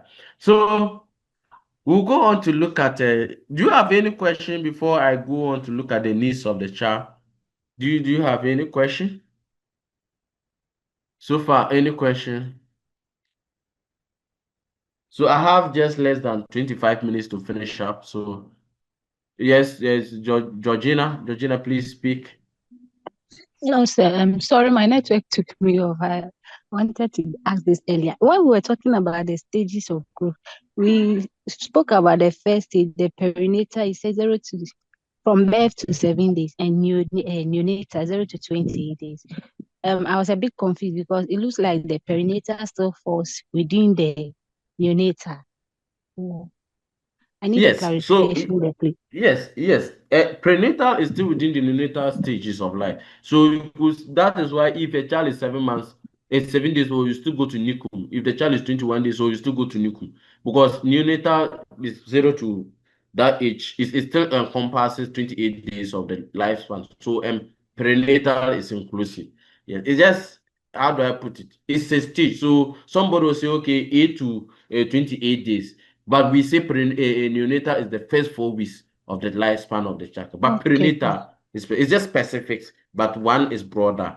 Just like when you are looking at the other ages, when you want to look at infancy, I say some people say infancy is from 0 to 3 years as a bigger umbrella. Are you Okay, okay thank you, with my sir. speech? Yes, You're please. welcome. Okay, so let's go on to see what is your role as a nurse in child group. I've answered this question, and don't be surprised you see this question in another format in either your mid semester or your end of semester. Okay. Mm.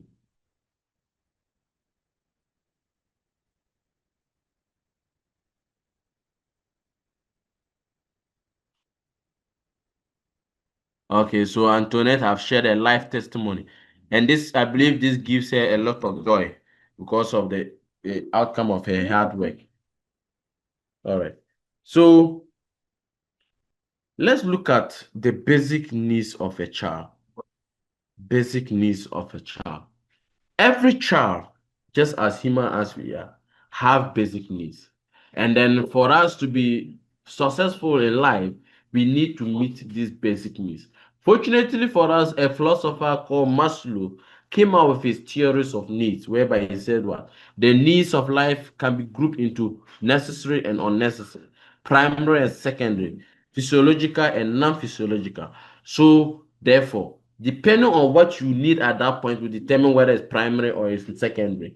And that is the same thing applicable to children. At our level, most of us, we need money, some people need certificate, some even need food to eat before they think about other things. But the child at his tender age has the need for 5 key things. He has basic requirements for physical needs, social needs, psychological needs, nutritional needs, and clothing. So these needs of the child must be met. And I think as professionals, we are doing our best whereby when mothers come for ANC, we try to let them understand that when they are coming to deliver, they are supposed to come with some basic things for the child, for the unborn child. But we do not take the pain to educate these mothers, even though some do, but most of us don't. Take the pain to educate these mothers to prepare beyond the stages of what? Of birth. Because at the point they are bringing the thing, they are bringing the things for only that day. But after you discharge them, have you prepared them adequately that when they get home, these children can be safe and can be healthy? And that is what we want to talk about right now. Okay, I'll get back to your role as a nurse. So Angela, I'll get back to you. So we are saying that every child has a basic human needs, just as we all do. And one of them is the physical need. Every child have physical needs. And this physical need encompasses sleep, exercise, immunization, and safety. It is prudent on us as caregivers to encourage mothers to take good care of their children at they are age specific. For example, if a child is less than 6 months, he needs to breastfeed on demand. He needs to breastfeed till he drops out of the breast by himself, and he needs to rest adequately. And these children are expected to be immunized for the first 18 months, and then subsequently become for the other immunization and vitamin A. Now, if you do not let a parent know this, he goes home. The professional midwives at the house level will reorient her, and then she will do contrary to what you are expecting of her. And she comes back, and there's a problem between the two of you. But it is not her fault. It is because you did not, as a professional, give her adequate information to work with. Now, every child at every age requires safety. It's a basic need that the child should be provided with safety. A toddler or an infant or a prenatal child is not to be given object that can easily slip into his throat for playing. And most of us have this playing thing in my language, they call it chinchiga. It normally has some pedals inside it that you can use to wamble, and it's making noise. We give to these children just to create diversion or something. Have you ever thought of it that as early as they easily put this thing in their mouth, that one of the pebbles can easily slip out of the container and get down the throat of the child? And have you thought of the devastating aspect of that? No. And as professionals, we also need to know some of us are in a environment that facilitates child development within our hospitals, especially the pediatric and the musculoskeletal department, the physiotherapy. We are facilitating child development within those, and then we have these toys and games and things around that we allow the children to use to play. Have we thought of the safety of them per their age specific? That a child less than 6 months, I'm not supposed to give him something that he can easily slip down his throat, because anything that comes to his disposal is entering his mouth. Have we thought that? Have we thought of it as professional that as the child is growing up, he needs a relationship, he needs a self-identity, he needs to interact, he needs somebody to mingle with, to not to for you to take him and feed him and put him down. You are somewhere, and the next time you are back to the child is when he does man. Then you run back and put your breast inside him or her, and he sucks, and then when he leaves, then you put her down. No, he needs interaction. He needs a relationship. He wants you to be with him and her. Some point in time, talk to her. She'll rattle her French or Latin or Spanish, any of them. You respond as if you understand. And there is a communication between the two of you going on. And there is a bond being built. Okay, they need that loving and security and belonging, this psychological preparedness for them to know that what they are accepted in the family. Look, children look at you, your facial expressions, and they are able to determine your perception about them. And then it's marvelous that sometimes some parents complain that the child is sucking on, and they just decide to bite you. Yes, based on his perception at that moment about you, he can express himself by biting you to show his displeasure towards something you might have done. And so that is how children are. They are very, very, very, very, very sensitive, very smart, and we anticipate they are. So they need some form of security. They want some belongingness. So they find you, oh, Charlie, 2 years old, he goes out, somebody look for his trouble. I'm going to tell my father, my father and mother or mother will come and beat you, because he knows in security wise, the father or the mother is the most strongest in the world. And he's the only one who can handle this, his enemy for him. That's the security we provide for them. That shelter, that protection, that feeling of belongingness. He knows that, oh, this place I am in, no matter the circumstance I'm going through now, if I go back to my house, I'll get comfort. He goes out, they beat him, then he start crying back home. Knowing that when he goes, so his mother will console him and then tell him, oh, you relax, you'll be fine, you'll be fine. Okay. Yes, it's true.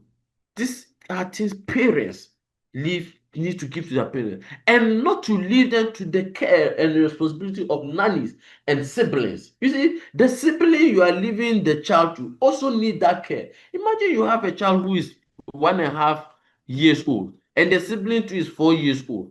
Both of them are under 5, and both of them need the same care. They both need physical, they need social relation, they need psychological, they need nutrition, they need clothing. Now you leave one to the other. You see that definitely the other one will be suppressed and deprived of that privileges. And to what you are not giving, you cannot give unto others. So they say, out of the abundance of the heart, you understand what I'm saying? So from out of what you have demonstrated to the senior one, he will definitely transfer it to the junior one. So if you have not shown enough love and care to the senior one, don't expect the same thing from the junior one. You see. So please, it is very important that we understand that as children, as they grow, they have needs. So we shouldn't just always assume that, oh, once the child has come, he has come. Whatever that is there, you also manage and grow. No, it is expected of us to meet the basic needs of the child at every specific age of the child. So that if the child is less than 1 year, he needs certainty, he needs good food, he needs protection, he needs guidance when he's about adolescent, he needs emotional support, he needs guidance to distinguish between good and poor company. When the child is younger, you need guidance to tell him that if you climb this thing, you will fall down, this thing will break you. That is all. You see, they need that protection. I came across Facebook whereby there were some protective clothing that someone was showing. You can buy and put inside your child's knee so that when he's crawling, the knee doesn't get a scratch and that. And yeah, so that is protective. That's the safety measure you have to ensure for your child. But definitely the child will crawl. And you can't say because of one or two, the child shouldn't crawl. He will crawl. But you don't want your child to crawl and hurt himself. So you buy him the kneecaps. So when he's crawling, he himself is comfortable crawling. You get it? Then there was another one that I saw the helmet cover. So for children who like playing or still learning how to walk, you wear that helmet. So in case the child even fall down and the head hit, but the head, there's no injury to the head of the child. So for every age of the child, there is an expected need for that child, which as individuals, as professionals, as health workers, we must educate our caregivers to understand that there is a very need for children at every age of their life.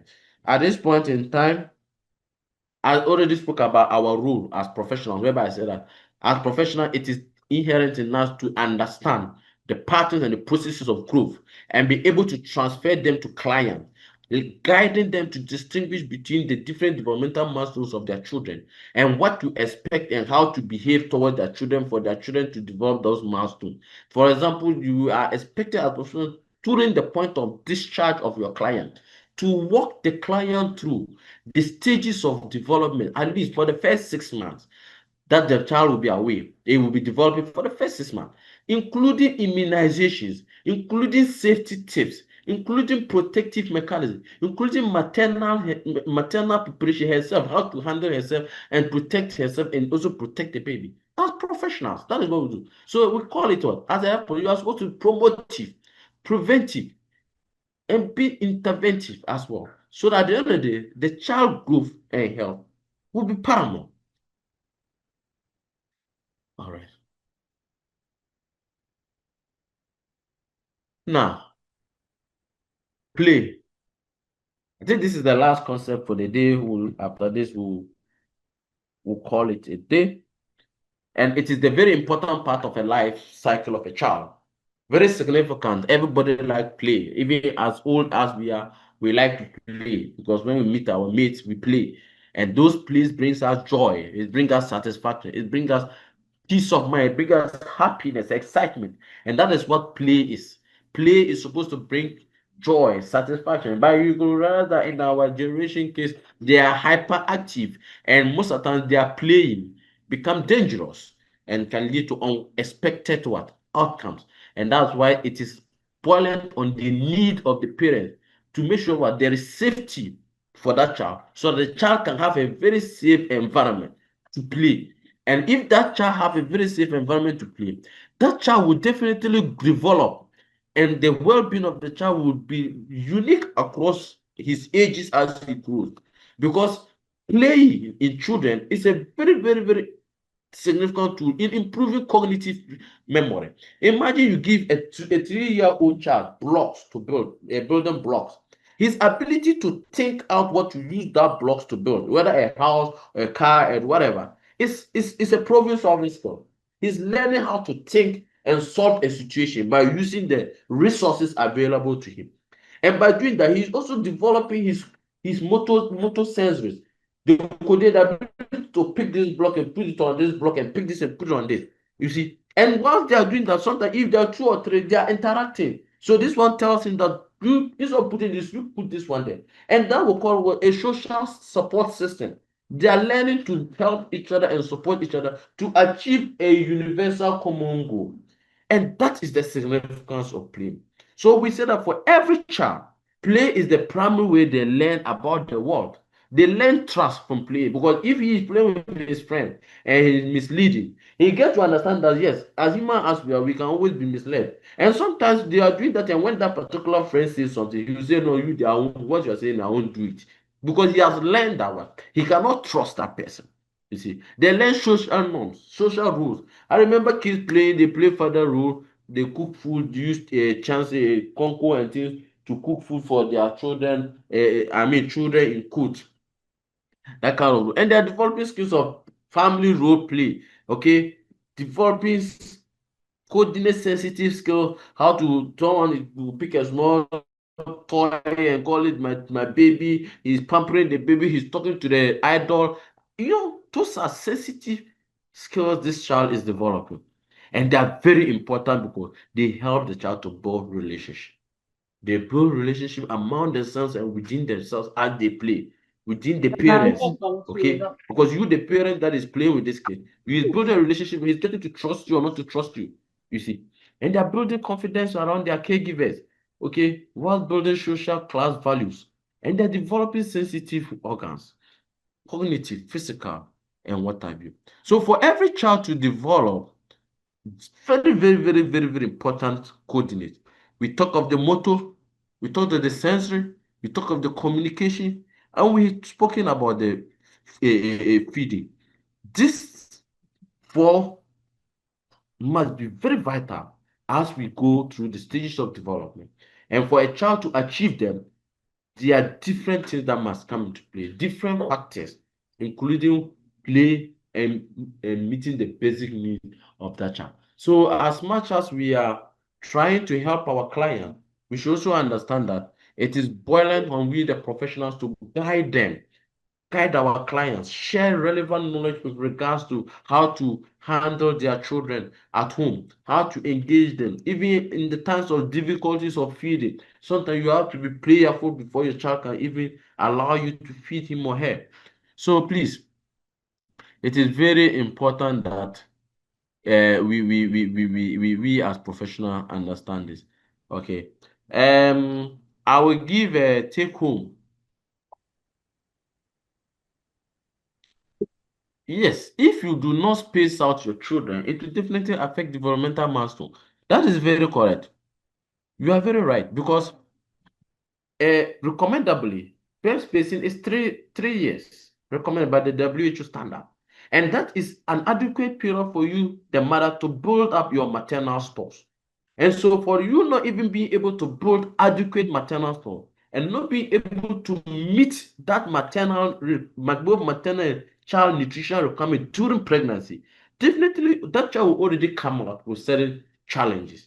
Now, during pregnancy, the care for the younger one becomes difficult because you are now struggling with your own maternal challenges of pregnancy, now to couple with the other ones that you have. So imagine you have what I call the silver set, just a year or two different. So the other one is like 4 years, 2 years, and then you are now pregnant. Now this category of them, all of them need some level of care, attention, even default in terms of learning and cognitive support. So who are you now going to pay your attention to?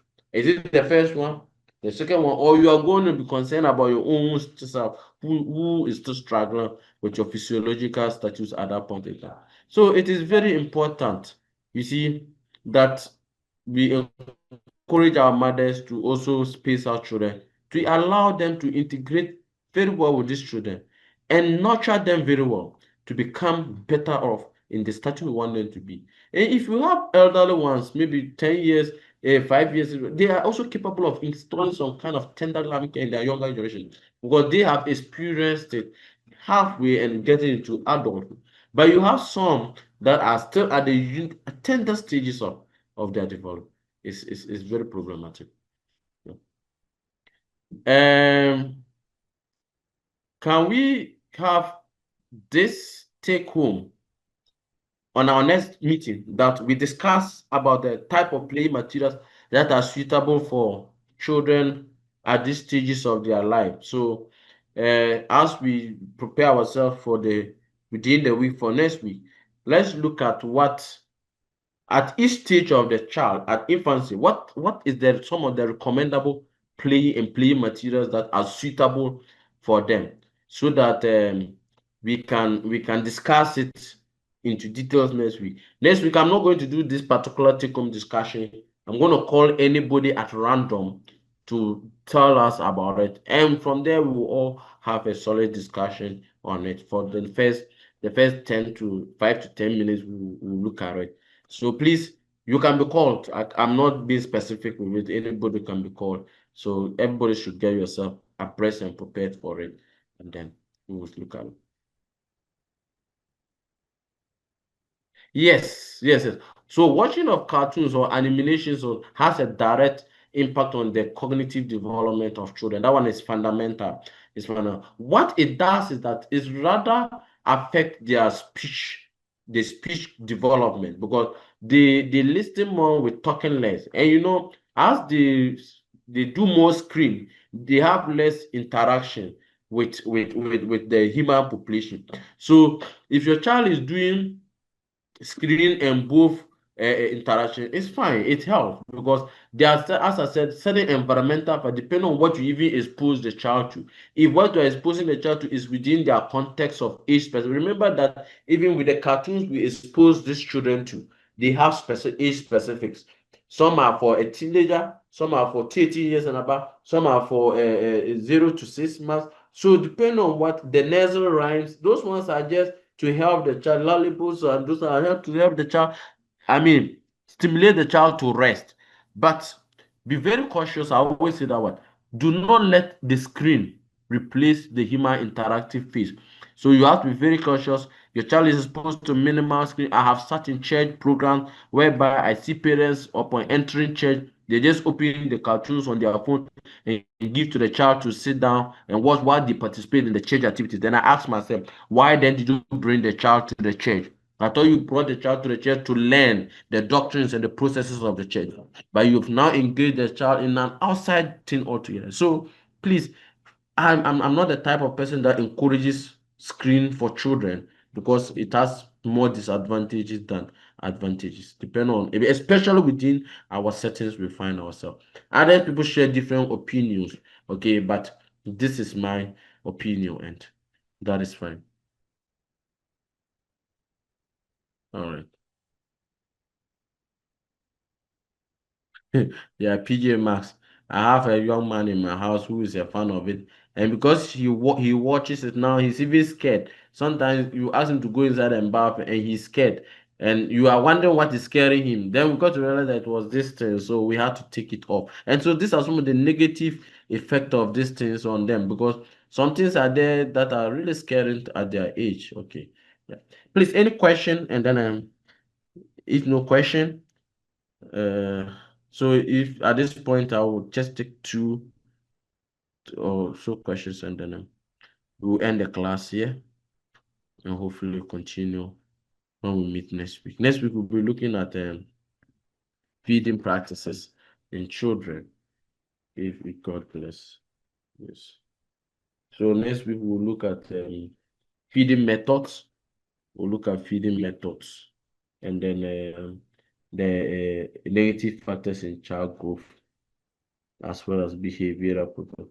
Whilst after that, it's just not much. We'll look at some of the challenges that has to do with problems with feeling, like thumb sucking and others. And then from there, we'll go to look at the common occurring diseases in children from 0 to 5 months. Please, is there any question?